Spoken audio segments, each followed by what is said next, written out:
Welcome, welcome, English Explorers. I'm Maya. And I'm Leo. You're listening to the Beginner's Corner, where we help you learn English step by step, making it fun and easy to understand.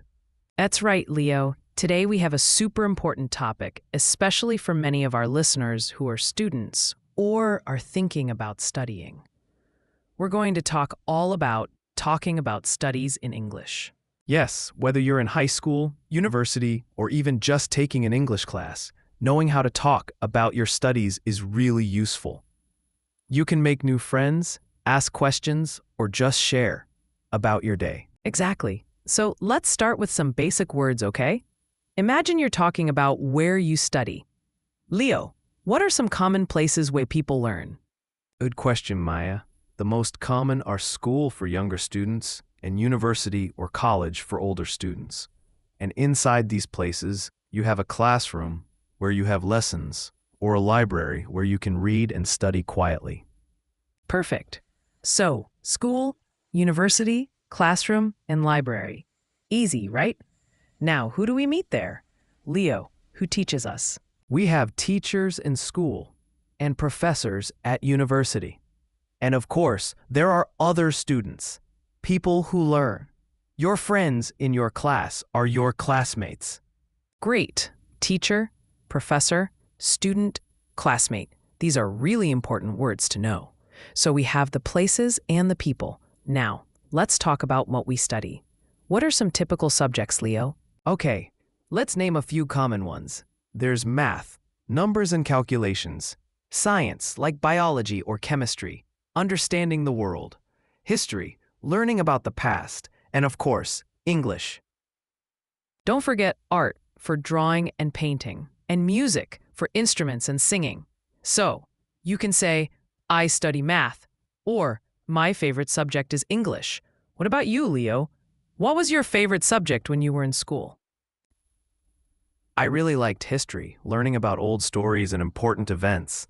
And of course, English, because I love language. How about you, Maya?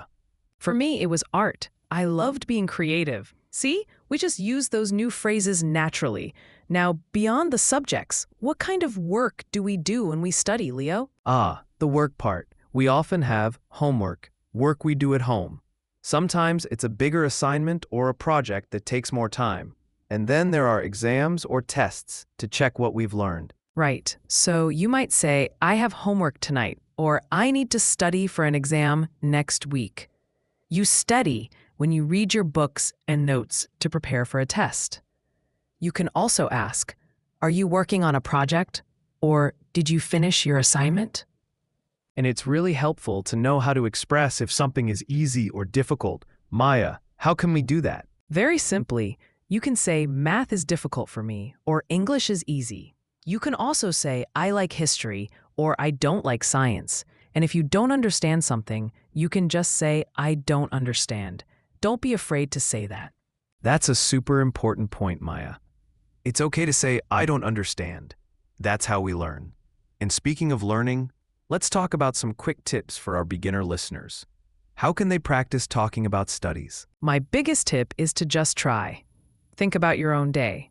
Maybe you had a class today. Try to say in English, I went to school today. I studied math. It was difficult.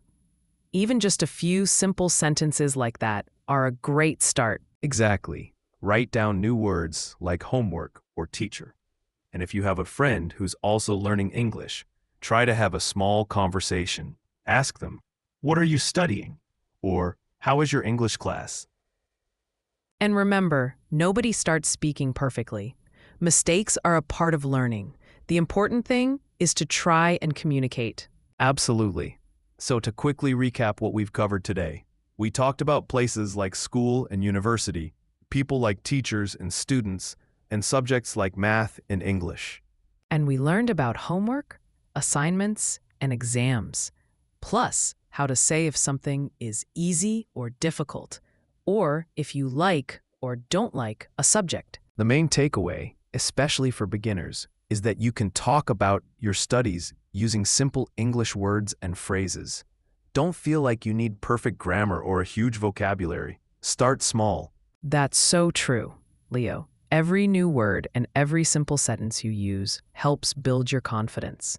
So, this week, try to describe one thing about your studies in English, even just one sentence. It makes a big difference. Thank you so much for joining us on this episode of English Explorer's Beginner's Corner. Yes, thank you for listening. We hope this helps you feel more confident talking about your studies. We'll be back soon with more English adventures. Bye for now.